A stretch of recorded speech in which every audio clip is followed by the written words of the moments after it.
And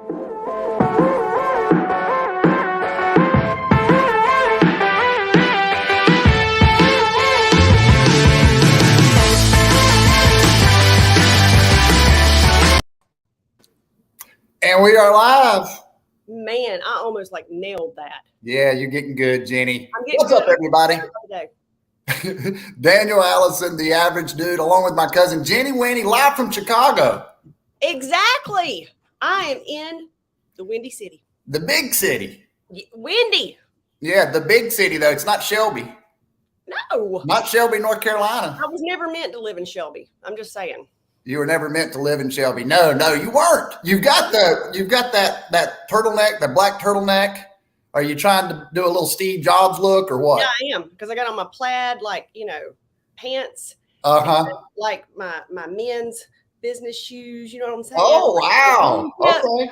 Yeah. When I walk out, everybody's like, "Wow, she's from Chicago," and then they're like, "Yeah, you're not from Chicago."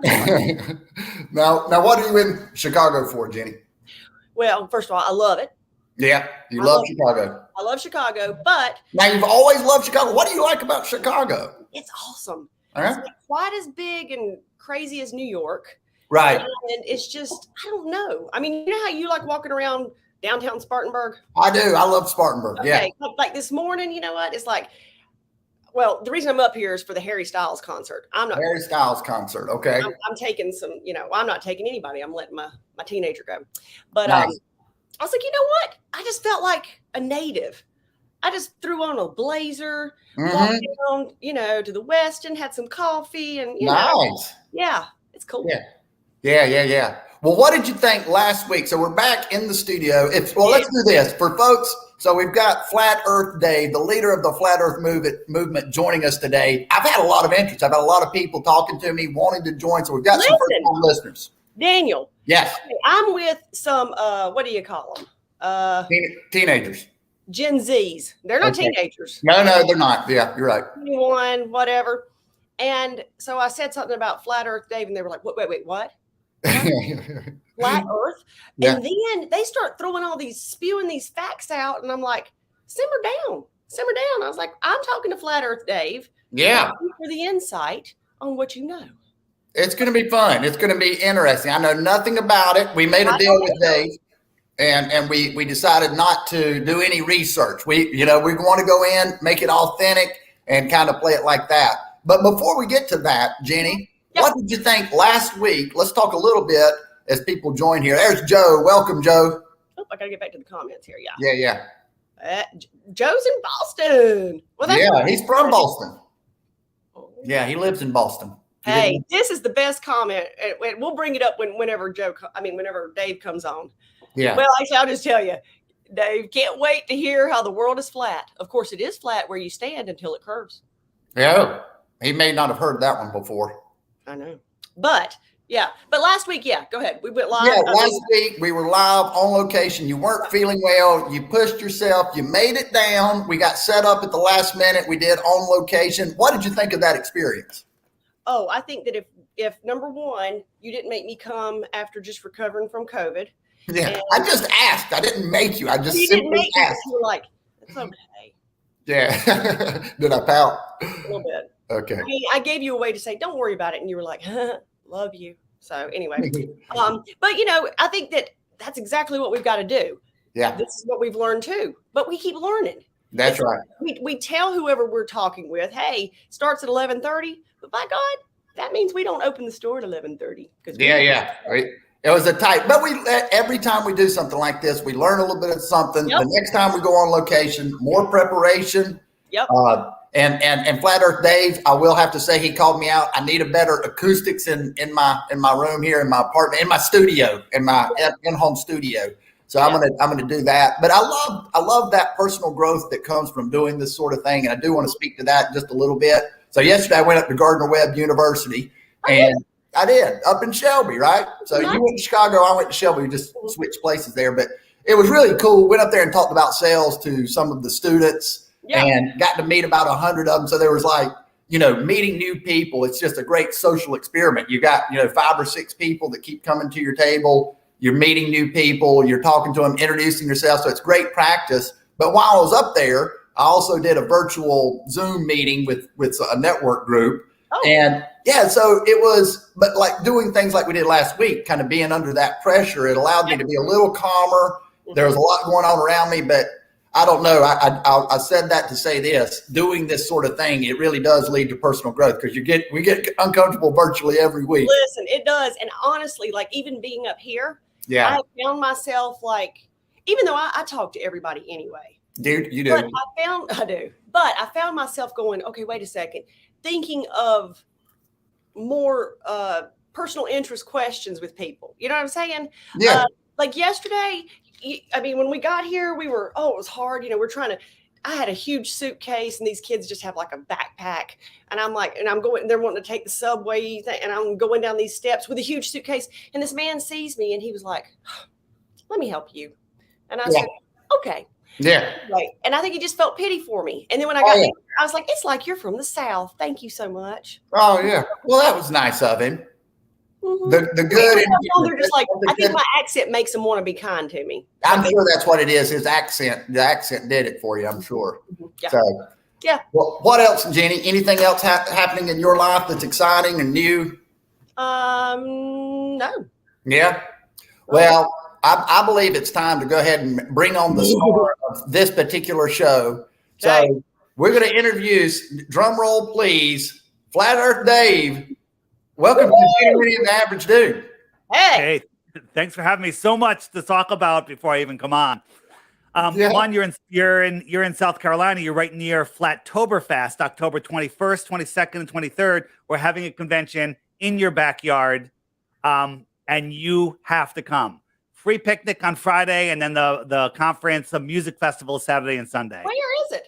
It's in Greenville. Greenville, yeah. South Carolina. So wait, let's get this straight. So in Greenville, you're going to have what was it called again? It's a conference / music festival. It's a conference. It's a get together. It's a meetup. Hundreds and hundreds and hundreds of flat earthers, awake, aware, beautiful people are going to be meeting there. And it is called you can find the easiest website is flattoberfest.com. Just one word, Flattoberfest. Okay. Like October, but Flattoberfest. And you could also find it on my app. It's everywhere. So it's on my website, flatearthdave.com. If you forget everything I say, all you have to remember is flatearthdave.com. Scroll down, you'll see it right there near the top. Got it. I mean, that's literally in our backyard. Both of you. Well, you're in Chicago right now. By the way, Chicago. I work in Spartanburg, so I'm good. Chicago's better. Chicago's beautiful because it's better than New York. That's all you have to say. Everything's better than New York. Yeah. Now, Dave, let me ask you this. Do you go around and have these festivals I'm assuming in different locations? We've had them in Denver, in Vegas. We've had them all over the place. There's one in Israel on the 10th or the 10th of November coming up. They're all over the place, but this one run by the great Karen B., a great flat earther. She has been putting them on in South Carolina. This is the last one in South Carolina. Next year, we're going to try to go out west. Nice. Well, yeah. I want to get obviously more into some of the flat Earth thoughts, but I wanted to learn a little bit about you, Dave. Your background when you started looking at flat Earth, when you started becoming more curious about some of the things that they were talking about. How did all this? What was the evolution of this? In a nutshell, I always question things. I'm like, what the heck? It all started years ago. And I said, what is money? Like, how does money work? And I started looking at that, found out the Federal Reserve is not a federal thing. It's a private bank. And that just kind of opened my eyes to the deceptions of the world. I'm a regular business guy. I went to school. I went to college, got my degree, went into business, worked for a large solar company, started my own solar company after that. And during that time, I was doing a podcast called Deep Inside the Rabbit Hole, looking into many of the deceptions of the world. And in the third year, people started sending me flat Earth stuff. Hey, Dave, have you looked into flat Earth? First, I thought it was a joke, delete. Then I was like, all right, you're annoying, ban. You can never comment on my stuff again. Okay, ban for life, right? No, I offer no parole. And it was really becoming annoying how many people were sending me stuff. And then finally, one researcher who I trust very much, Sophia Smallstorm, we're having a discussion about just some deceptions that were going on. And I said to her after in a 2-hour conversation, I said, there's so much deception in this world. And she goes, oh, David, it's worse than that. I go, what do you mean? She goes, I think the earth might be flat. And I actually lost my mind. I was like, are you kidding me? And she sent me 2 videos. I believe they were a link to Mark Sargent's clues. Mark Sargent put out these short clues, basically asking questions like, wait a minute, this flat earth thing can't be real. So he put questions out there, figured some physicists, some science, maybe Neil deGrasse Tyson would reply and go, look, stupid, this is how it works. But no responses, nothing, just nonsense. And then the other one was Eric DeBay's 200 proofs. Those are great starting points, but there's so much more information out there. Now, here's the problem. One, it's all hidden. You Google flat earth, you're going to get nonsense. You get all propaganda. That should be flag number 1.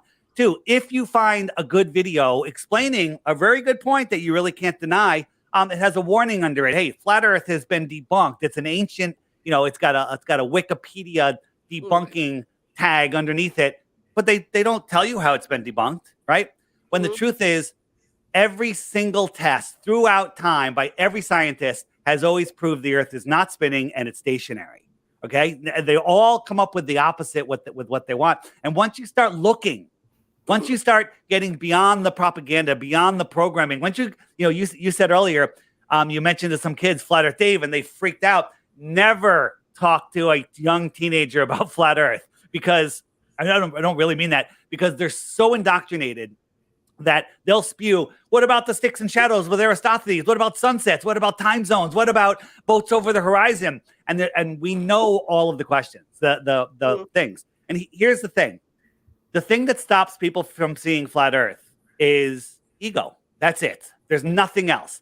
But when your whole life is built around being on a globe and everything you've ever experienced and all of the movies that you love, Star Wars, Star Trek. I grew up on Star Trek, right? And I like it too. And all of that is completely taken away. But we have a better replacement. We'll get to that later in the discussion. But once you are able to remove that and look at the evidence, here's something flat earthers all have in common. We all can change our mind based on new information, because we were all globers. We all had the same excuses that you guys are going to come up with today, right? We had them all, but we were able to change our minds based on new information. Now, wait a minute, Dave. So you're saying that a lot of times ego prevents people from seeing your way of thinking because they don't want to let go of and establish what they consider to be truth. Hold on one second. So what I'm thinking is, couldn't it be said the other way as well, that people that believe in and have something that's unique say, I have information that others don't have, right? I mean, so that could be considered egoic as well. Let me ask you a question. Did you know about Elon Musk sending his Tesla Roadster into space? Remember that? I don't recall that. No, I don't. Just a couple of years ago, he launched the Tesla Roadster into space, orbit around the Earth, and sent it to Mars. Okay. Everyone thought it was the coolest thing ever. But when you asked them, did you watch it? Did you actually look at the details? Did you investigate it? No, I just heard it on the news. People just believe. It's not that we want people to think our way. We want people to think, period. Right, but everyone's been calcified, and their brain, their pineal glands have been calcified, and they're unable to think. You go to indoctrination camp, which is school, and they just teach you what the Rockefeller-funded textbooks want you to know. They don't want to educate you, because if they educate you in real education, then you might challenge their authority. Because the truth is, nobody has control over you except in your imagination, right? Mm-hmm. So. I had behind me, and it's gone now. Let's get to that one later, Judy. Okay. That fake space. Here I am. This is actually a video of a balloon we sent up 120,000 feet. Okay. The Earth is spinning 1,000 miles an hour below me, to the east, spinning to the east, spinning to the east. It means the balloon should be landing in the west, but it doesn't. It doesn't. The balloon lands within 100 miles of where it took off or less. It's amazing. Oh, yeah, go ahead. Okay. So let me ask you this. So I want to go back to your original story, because I really want to understand where the belief becomes more and more concrete. So it sounds to me, I love the idea, Dave, that we question things and that we try to think for ourselves and look at what we believe to make sure that these things are accurate and that sort of thing. So it sounds like that's something that was important to you. You had a podcast and you were researching these things. So have there been conspiracy theories? And I'm not calling this a conspiracy theory. I'm just saying these different types of conspiracy theories, these different beliefs. Was there some that you're not accepting and some that you are? Oh, there's there's many that I don't accept, but I'm Yeah. not going to say, I'm not going to rule them out conclusively because I haven't, lots of them I haven't looked into. Like Fully vetted. there's so many things, but there's ones that are obviously the truth. The story we're being told by the mainstream is obviously not true. Obviously, right? Do you guys believe we landed on the moon? Yes or no?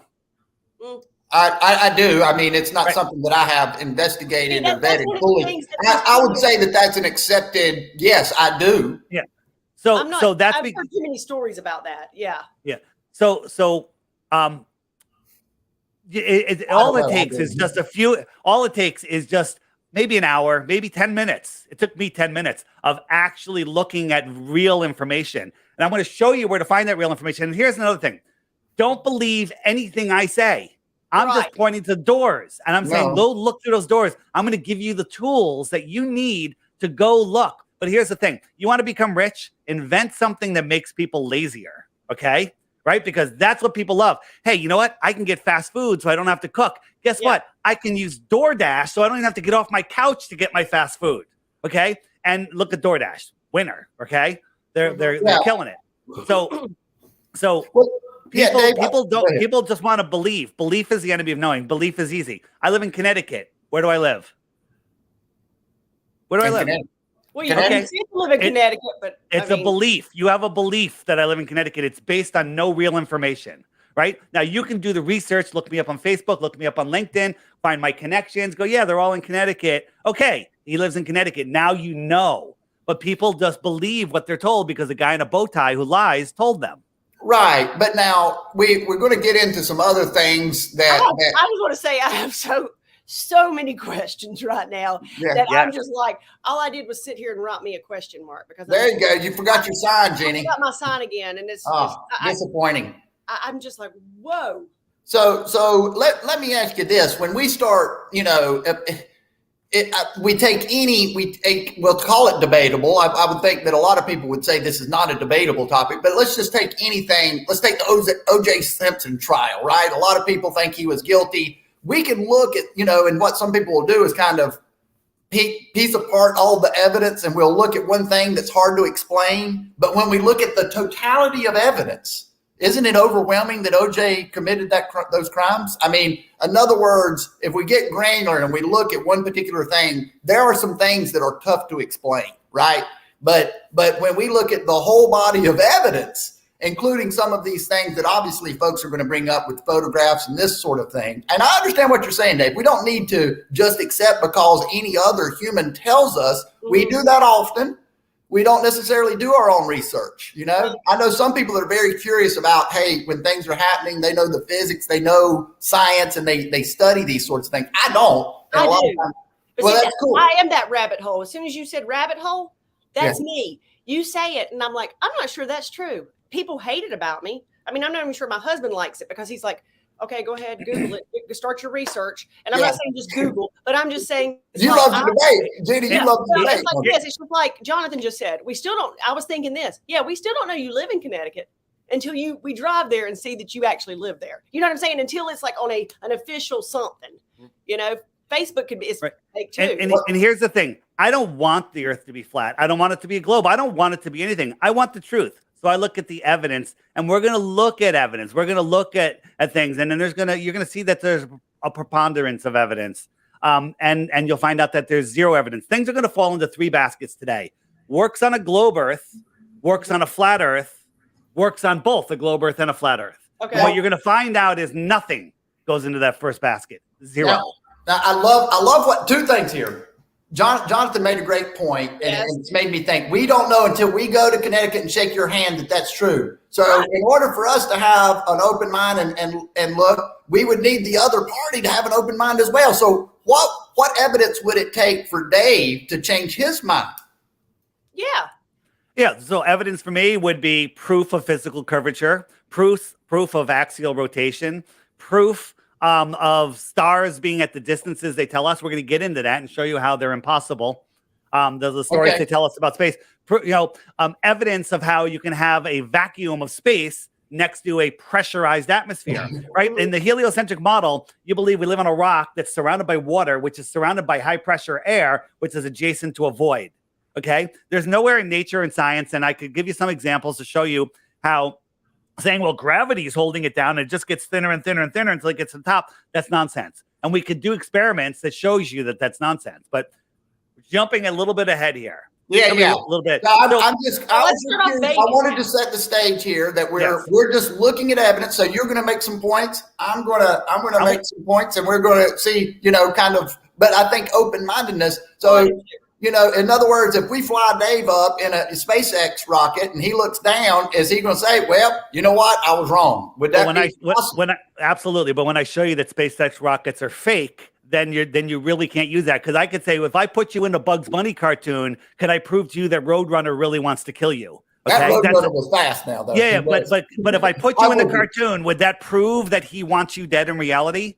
Right? It's a ridiculous thing to say because it's not real. We'll get into Elon Musk later. But here's the thing: flat earthers don't think this. Globe earthers are brainwashed into thinking this is flat Earth, that we're a disk planet. Maybe the other planets are disks or round or whatever. No flat earther thinks this. This is two false models: the false helio-nonsensical BS model, also known as the heliocentric model, and a false flat Earth model. This is not what flat Earth is. This is not what flat Earth is, right? But this is what the mainstream media wants you to think it is, because so you'll laugh at it. No flat earther thinks that we're a disk floating in space. And anytime the news does a piece, they always show this same piece, which is from the Flat Earth Society. Okay, Flat Earth Society is not a real flat Earth site. It's a place to capture your mind and make you laugh at flat Earth, right? So just real quick, this is what you believe, and then I'll take it back to you, and you guys could ask me questions. Okay. You believe we're on a rock. We'll start there. You believe we're on a rock surrounded by water, surrounded by air, adjacent to a void, which is scientifically impossible. We're spinning at 1,000 miles an hour at the equator, 1,000 miles an hour, faster than the speed of sound. We're orbiting the sun at 66,600 miles per hour. While that's going on, we're chasing the sun at almost 500,000 miles per hour. You can't fathom these speeds. So this is what this looks like. This is the hypersonic sled track. Can you hear that? No, you can't hear it. I can hear it. So can you hear me still? Yeah. Okay. So this is going by at Mach 8.6, right?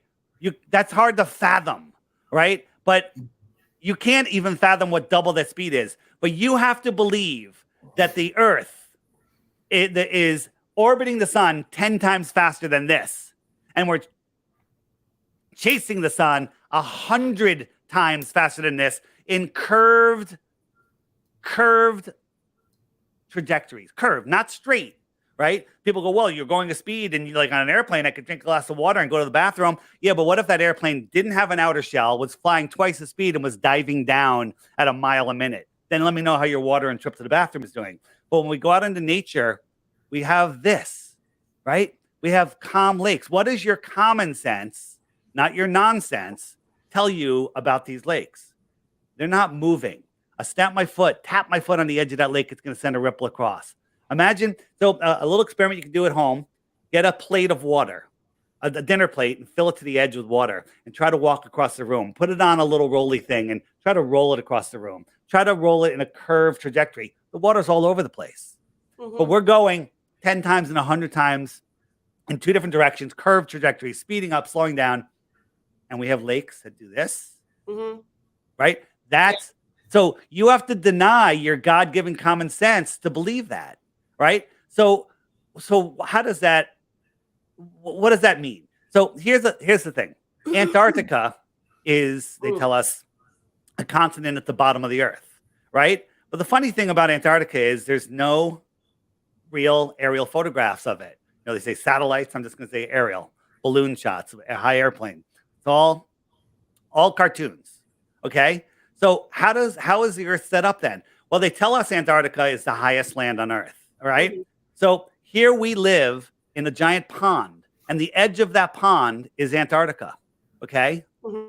Now, is Antarctica shaped like this? I don't know, because no one is allowed to go beyond 60 degrees south, right? That's what one of the the Gen Z said. They said, "Oh yeah, remember because Antarctica, it's you're prohibited from going past blah blah blah." And Yeah. So there's a in my app underneath Antarctica, there's some great videos that'll save you a year's worth of research if you wanted to put the time in, then pack it into 30 minutes for you and show you why you can't go to Antarctica. Now, you can go to Antarctica. There's 100 different companies all competing with each other for your money because it costs $10,000, $20,000, $30,000, $40,000, $50,000 to go for 3 days. And you go from Santiago to this little island here, this little piece, right, which is bigger than some countries, right? And the funny thing about all those companies is they're all owned by the same guy. Why does a guy have 100 shell companies competing with each other? It's to control who goes to Antarctica. And when you get there, they barely let you off the boat. But even if they did, and you're out on this island, this is 1,000 miles before you even get to here. And this is another 1,000, 2,000 miles. Okay. What are you going to see? Where are you going to go? Right. So Antarctica is the highest land on Earth. It's the container of our water. It's holding our ponds in. We're not on a ball with water upside down and upside down cargo ships and everything else. We're sitting on a pond. And large bodies of water at rest need a container. Take away the container and the water's gone. Okay? So this is where we live. We live in the Antarctic basin. Now, real quick, I know I'm rambling on and on, and I just want to give you some foundation. Do we need to ask you questions as they pop into this head? Or you can, why don't you hit me with some questions right now? Go ahead. I got a question right off the bat. Yeah. And then people are blowing up some questions too. Yeah. Okay, you said, okay, you get here to Antarctica and then you can't but you're still this far from here. Okay. Well, who was here? Whoever got there? Who got there that said, hey, we're not going to hear it again? Well, so in the 1940s and 50s, Admiral Byrd started doing some expeditions called Project High Jump, get up on top of the plateau of Antarctica. And he said in a television interview that there's more land past the South Pole. How do you go past the South Pole? Bigger than the United States, filled with resources that no human or animal has ever stepped foot upon, right? Like what? Filled with resources, oil, coal, uranium, everything that we need for the next couple hundred years. And all of a sudden, the Antarctic Treaty comes into place, right? And all of a sudden, nobody can go to Antarctica, right? 1959, the Antarctic Treaty was written. I think it was signed by most countries by 1961. And then all of a sudden, hey, we're going to the moon. Don't look at Antarctica. Go cut down the Amazon. That's fine. But don't disturb the penguins or the ice. We have to proceed that. Cut down the Amazon, the lungs of the world. That's fine. And look up at the moon, a place that only Freemasons go and nobody measure or verify anything. I'm showing you stuff here. When you talk to a anti-flat earther, a globalist, and you try to talk flat earth, they only talk about the lights in the sky, right? We're going to talk about the lights in the sky because they don't prove anything, okay? The one thing they prove is we're not in a heliocentric world with distant stars, okay? That is scientifically provably impossible by the limitations of your eyes and light and everything else. And there's so many different ways we can take this conversation. But and then all of a sudden Admiral Byrd died mysteriously in his sleep within a year after making that announcement. Okay, I've got a question, Dave. I need to regroup here. Okay, so the flat Earth folks believe that we are on water surrounded by an ice wall. Is that right? Is that accurate? It's a big pond. Tell me what Earth looks like in your eyes. Tell me what the current situation is. So this is the map, the most accurate map that we have. A lot of people go, it's a projection. They'll scream about it all the time, but there's so many things that prove this map accurate. It's the map that's used for airline travel. For example, this is the map that's been used for war planning, and all airlines use this map. This is what the world looks like. So the question is, what's beyond Antarctica? What's beyond this area here? Well, if you go past the South Pole, don't you start heading towards the North Pole? Well, on a globe you do, but guess what? Nobody has ever gone south and popped up on the other side of the world. No one's ever gone south from Johannesburg and shown up over here. No one's gone south from Santiago and popped up over in Australia or New Zealand. Nobody's ever done it. They've tried to fake it a whole bunch of times, right? Billions of people have circumnavigated the world, east and west. Let me show you how that works. That's what I was going to say. So yeah, circumnavigation. Yeah. Does that make a difference? Yes, it does. So in the flat Earth, at the center of the flat Earth. So here's our flat Earth. All this white area is Antarctica, and we don't know what's here. There could be more water here, right? But we'll get into that in a moment. I got a magnet right here. This is our magnetic north. Compasses only work on a level playing field. So here's my compass. Okay. And if you look at the needle right here, it's pointing towards the north. Mm-hmm. So west is 90 degrees to the north, and east is 90 degrees to the other direction. You with me? Mm-hmm. So I'm going to try to push my boat plane compass west. And you see that I have to keep turning it to the right because that needle has to point to the north. So west is right here on the compass. I'm heading west the whole time. And guess what? I end up right back where I started. I've gone around in a circle. Now, people say, well, you'd notice you're turning. If you're on a circle track 100 miles around, the same thing for east, you wouldn't even know that you're turning. And this is way bigger than 100 miles. This is thousands and thousands and thousands of miles. Right? Now, if I try to dead wreck in west, so that stick is pointing west. As soon as I start moving, if I don't correct to the north, I'm heading south. I am now heading south. Here's the north. South is away from north. South is every direction away from north. So billions of people have circumnavigated east and west. Nobody has ever gone south. Okay? No one has ever gone south. So when you go south, hold on, you just disappear. However, if you go north, you'll be heading north until you pass the North Pole. Then you're heading south. And then you never return. Okay. Go, Jenny. Go, Jenny. I've got one too. I think what I'm understanding now, or I'm not saying that I understand it to be true, but I'm understanding. So flat earthers, so to speak, they believe it's not a matter of like this morning. I don't know if you've ever seen the Truman Show, and I think about like how he. Oh, gets absolutely. That's a flat Earth movie. Okay, yeah. So he gets out there to that wall, boom, he hits it. And so it's not like it's not like a flat earther saying, hey, you get to the edge of the ocean and then you fall off. You're saying that it's flat, but it goes circular. When you go, you're going circular on a flat. Hold on. You can go. You can go straight. You can go. No, we're not spinning. We're not moving. We're not a disc floating in space. The flat Earth is the basement of the universe. That's how I describe it. I don't know what's below the flat Earth, and you don't know what's below the surface of the Earth. The deepest hole ever dug is called the Great Borehole, and it's only under 8 miles, 7.5 miles. And when they were using ground penetrating radar to go down, and all they found was that they were using ground penetrating radar, and every prediction they had, no more rocks, no more water. They hit rocks and they hit water. So it was wrong every step of the way. And then when they got 7.5 miles, they hit a barrier. They hit an impenetrable barrier. Hold on, there we go. And they couldn't get through it for years and years and years. Then all of a sudden, they know what the next 4,000 miles is. That's the equivalent is if you were drilling through the skin of an apple. Think how skin a Macintosh apple skin is. They drilled a fraction of the way through the skin of the apple. They were wrong every step of the way. And then all of a sudden they can tell you what the core is. You see this picture here, which you've all seen. It's in every textbook. This is a meme with zero proof of it. It's pure speculation. And the funny thing is they call this a molten magnetic core. Look up a thing called the Curie point. The Curie point is the point where every magnet, when heated, before it melts, it loses all its magnetism. So they're joking with us when they say a molten magnetic core. There's no such thing as a molten magnet.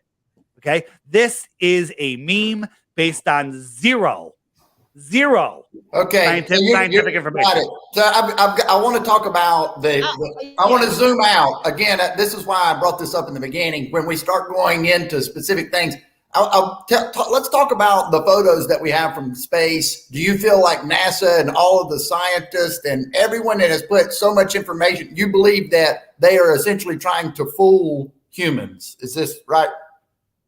Well, so let's get into that. Yeah, I mean that's the big thing. I mean, Dave, for me, go ahead. And to piggyback off of you answering that, So if they're trying, let's just say they are trying to fool whatever. What is the advantage to that? What is the takeaway? You know Why what the I mean? lie? Can we save that for the end because that's the best part? Yeah. Let's set that for the end. But now let's talk. I think it's very important for me as someone, again, who doesn't do enough of studying into this science and I mean, you're kind of over my head a little bit. Just I'm trying to follow. But now what I would like to say is I've seen pictures from space that show that the Earth is a globe. What's happening to me? Why am I seeing this? Because it's not real. So the only pictures you've seen from space are from two organizations. One of them is NASA. The other one is Walt Disney. Okay, Walt Disney and NASA. Walt Disney and Werner von Braun, the Nazi scientist that was brought over to start NASA, were best friends. Okay, so just keep that in mind. All right. So here's a picture from space from NASA.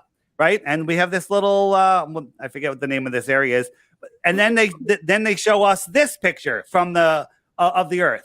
Okay, I hope you see the problem that this is just a fisheye lens.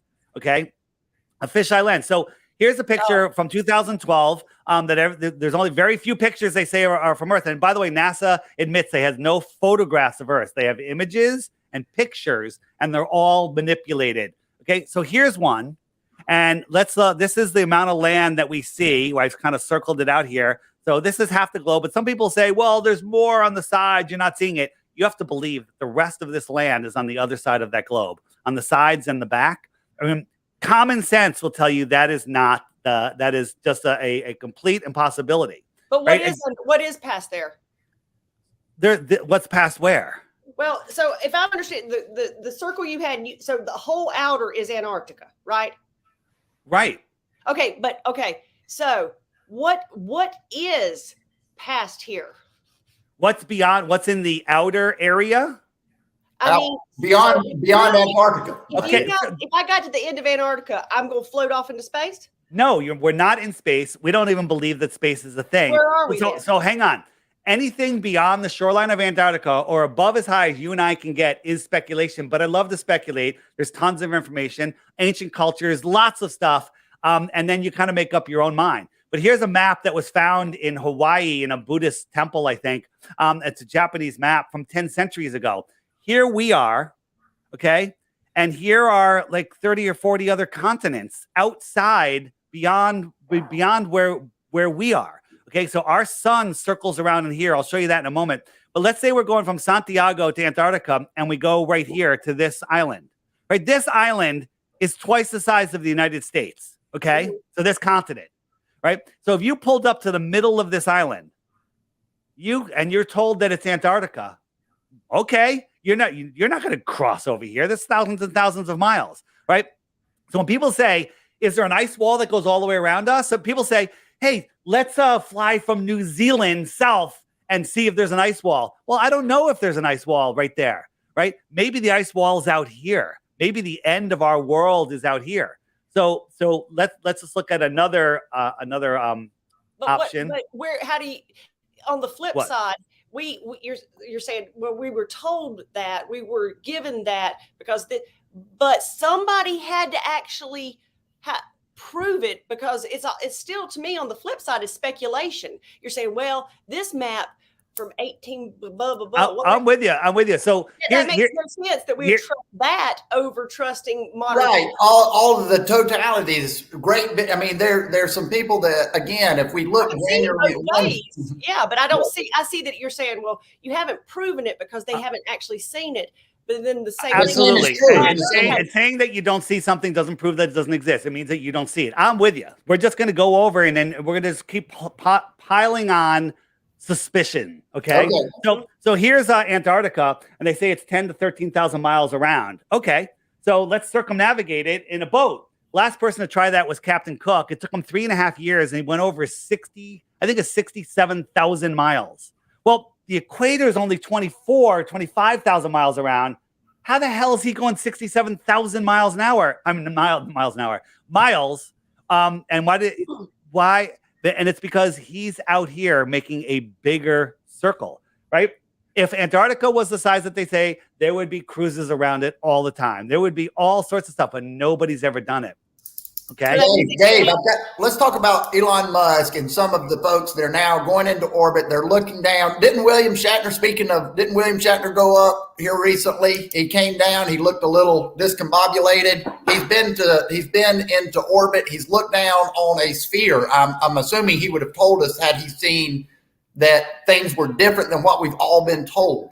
Yeah. So, do you know the people that run the world are sick and they're perverted? And if you look at their rockets, what do they kind of look like? And why, whenever they film the Blue Origin, do they film it with this motion? Okay, that's all I'm going to say about that. It's the weirdest thing ever. Okay, but say that again. I don't understand what. Yeah, the rocket looks like a phallic symbol, and whenever they film it, they make it jerk up and down. Okay, it's the weirdest thing. Well, the cameraman's trying to steady it. Well, how come that doesn't happen with other rockets? That's just one thing. But here's the thing: William Shatner, broke, fat, in trouble financially. All of a sudden, they're going to put this 90-some-odd-year-old man who's overweight. Is he 90? I forget how old he is. He's up there. And they're going to slingshot him into space. Now, I used to run a school carnival, okay? Rides, all sorts of stuff. One thing that we were required to have on site is an ambulance at all times, right? Makes sense. Town wants, somebody could get hurt. At the end of a road race or a marathon, bike race, anything. You always have to have the EMTs there, right? So Shatner is slingshotted into space. He parachutes back. Weird angle, weird shot here. And he literally slams into the ground so hard that it should break his back, okay? And watch what happens here. Here's a better shot, okay? He's coming down. Let me just fast forward a little bit. And they slam into the ground. Slam. All right. Mm-hmm. Now, where are the EMTs? Where is the where there's nothing. Basically, a couple cars show up. You got Jeff Bezos is there. You got a couple unnamed reporters. And nobody, they wheel out the red carpet.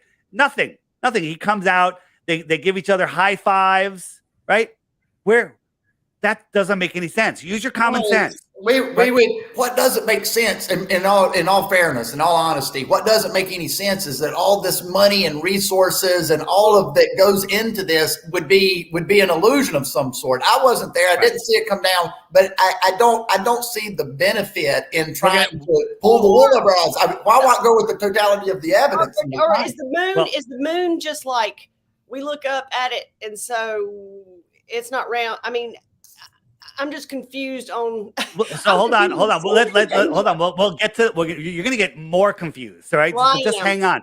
We're going to get to. We're going to get to the moon. Just keep that in your back pocket for a moment. So they had 4.5 minutes of weightlessness, but this video they show, they only show 3-4 seconds at a time. Edit. Right. And this is done in a studio with wires. It's done partially on a 0G parabolic flight where they get a couple seconds of weightlessness. But if you actually watch it and listen to the sound, it is so pathetic. The shot before this, we always comment, how come they never show us out the windows? And then they listen to us. And all of a sudden, all they're doing is looking out the windows. But if you look out the windows, it looks kind of flat, what they're seeing. I mean, they're not showing us this curved earth. But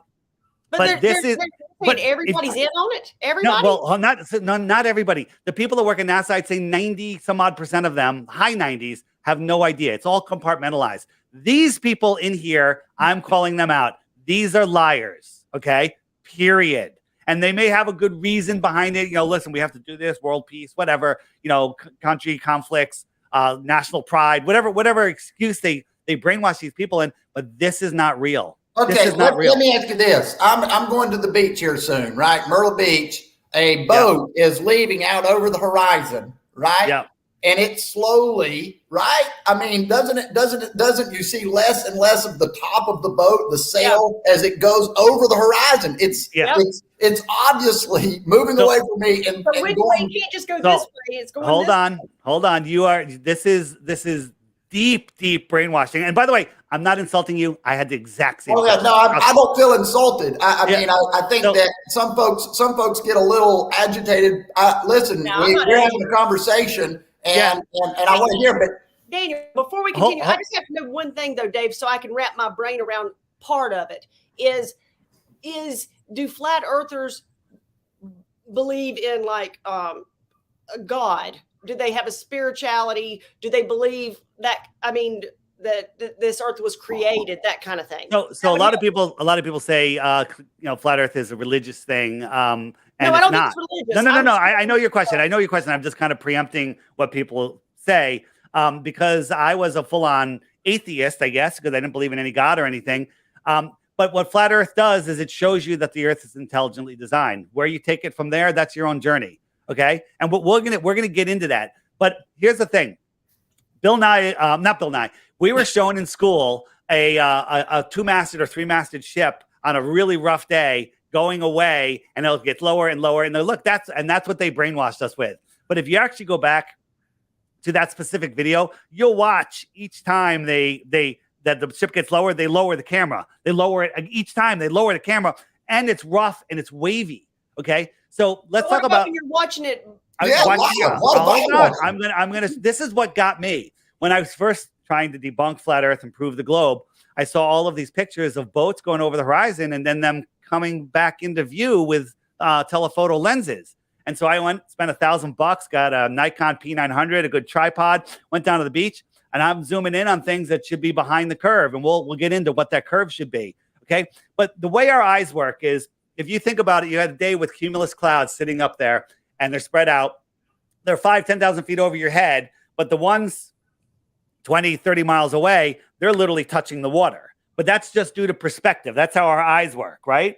The sky comes together. So this is where the sky meets the earth. Now, you might believe that, that's the edge, the physical edge of the earth, but I can prove to you that there is no physical horizon, right? What do I mean by that? No physical horizon. Well, if we're I don't think there's a physical horizon. There has to be, because if I'm, here on the ball and I'm going away, I'm disappearing behind that physical horizon.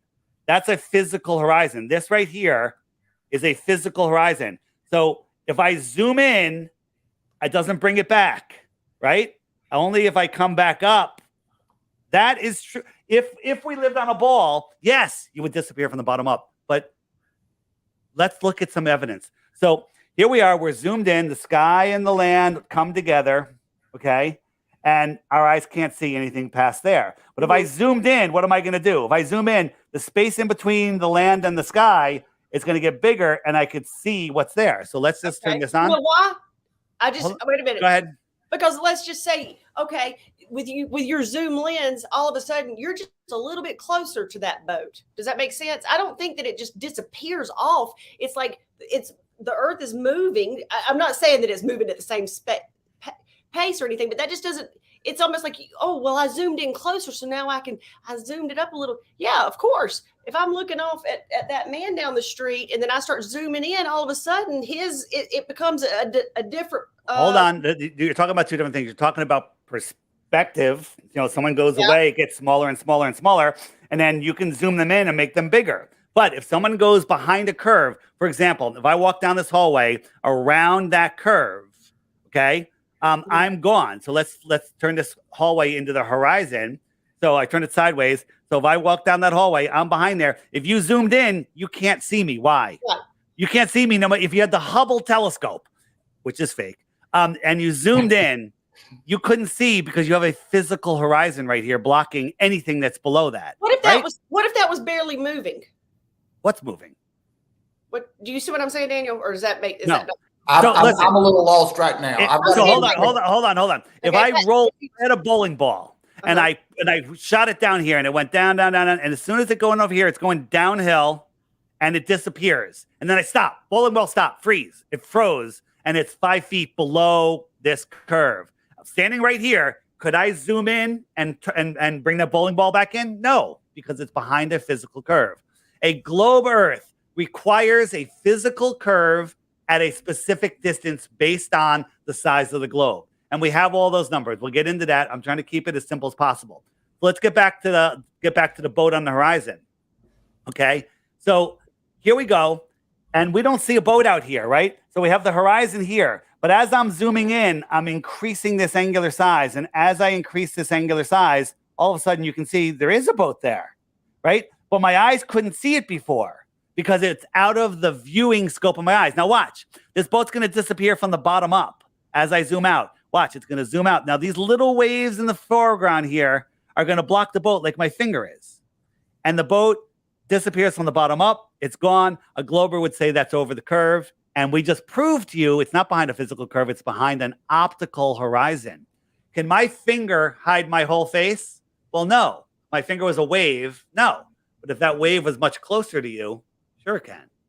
Okay. So we're looking across a physical plane, and the angles, the way we see things, like if you look down, straight down, you're looking 90 degrees down. If you looked at something 20 feet away from you, you're looking at like 45-degree angle. If you look something farther and farther and farther, it's going to rise up, rise up, rise up. That horizon looks like it's at your eye level. It looks like it's almost 90 degrees to the vertical, right? It's almost a right angle to a vertical plumb bob. But that's not the case. It's always below your feet. And zooming in will bring these things back in. Now, there's times where you can't bring them back in, and that's because Dave, I've got to say, I mean, what we're doing, we're looking at certain things, but again, you know, you're producing evidence, looking at what I'm seeing and what because I feel like if we were able to say, you know, you told us, you said, now don't do any research, but it's like if I popped up some pictures and said, on the flip side, I could show too, but it's like I feel almost like we've got to have a conversation so that we can say, hey, but this and this. I mean, because just if we've been brainwashed for these years, okay, and then you're telling us we can't. That would be like saying, oh, okay, well, that's it. You know, he's proven it. No, hold on. On the flip side, you can say I can't see Chicago across Lake Michigan, right? And that's because of weather conditions. Certain days you can see Chicago 50 miles across, right? And it should be way below the horizon. The very, very tops of those buildings should barely be showing, but we can see the entire thing. So they had that on the news. This famous photo by Joshua Nowicki. It was on the Chicago Evening News. And they're like, oh, it's a famous photo. It's a mirage. And they explained all of this stuff. So we actually got some of our guys got down there with the super zoom cameras, got on a boat, said, there's Chicago, let's go. And they went 50 miles across the lake, and they kept Chicago in view the whole time. If it was a mirage, it would have disappeared. It would have flipped away. It would have done all things, but it didn't. It just got bigger and bigger and bigger and bigger until they were right upon the city. Okay. Wait a second. Yeah, I would say, okay, and guys, we've got 8 minutes. We've got a hard stop. We got a hard stop at 8 minutes? Well, we got a hard stop. We usually do, because I mean, we're not going to get through it. But I have a question. If that boat is, let's just pretend wherever we're sailing out of, and we're going to, let's just say we're going to I don't know, Africa. Okay. And so I'm standing over here and I'm watching. Let's pretend like we got all the lenses you need. And so at certain angles, I can still see it. Looks like it went over the horizon. Africa should also be able to look over and say, hey, I see that ship coming.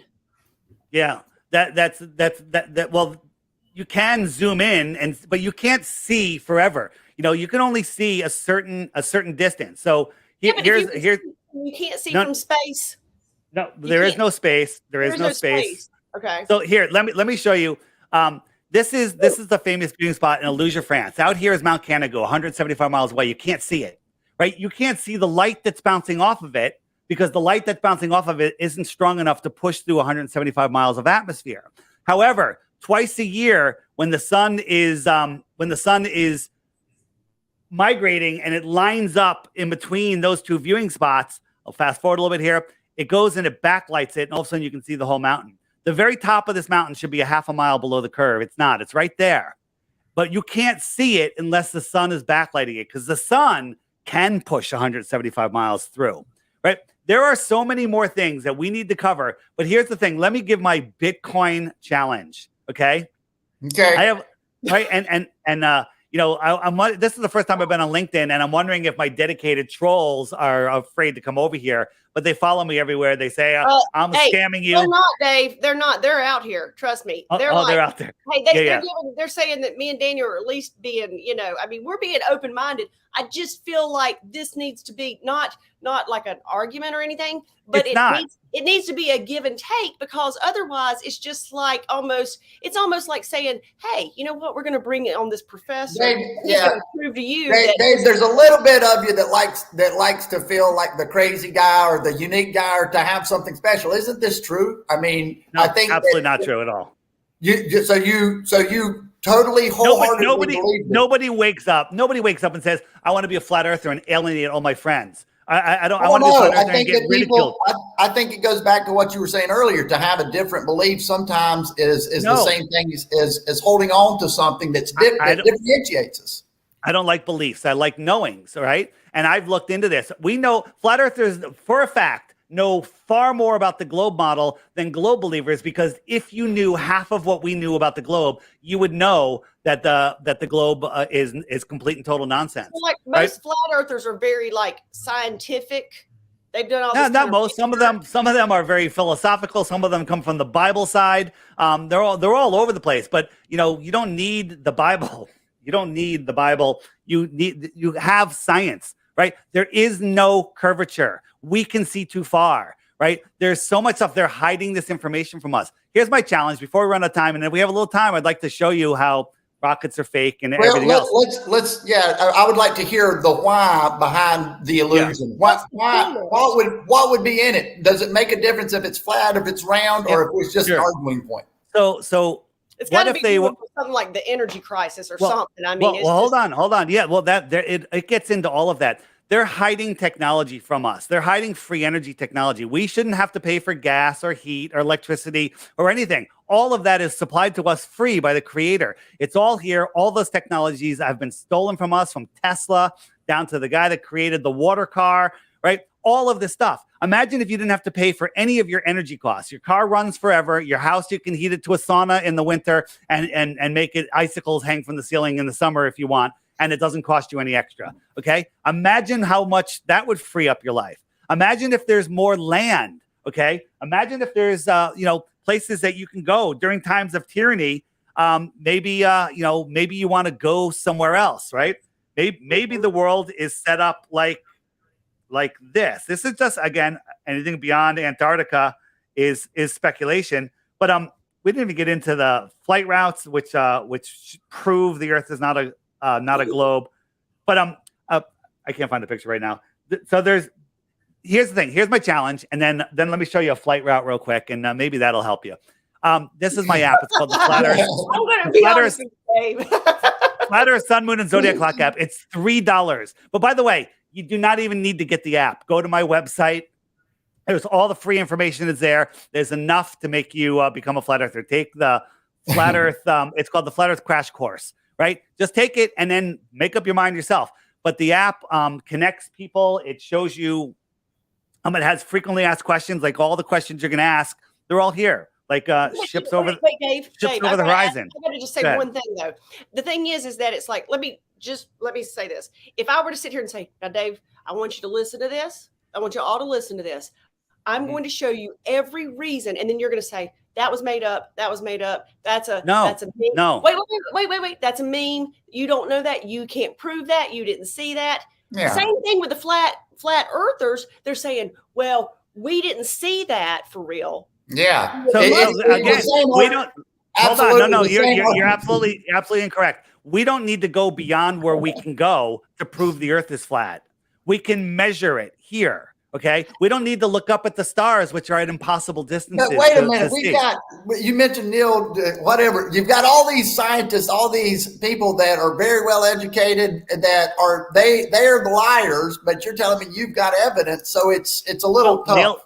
Neil deGrasse Tyson is a failed actor. Bill Nye is a failed comedian. They are just put into place. They are the spokesman for the scientism community, right? They won't talk to us, but they'll make video after video after video gaslighting us, but they won't talk to us because they can't. How many flat earthers are there, Dave? Well, let's take a look right now. On the app in the friend finder, there's 76,000.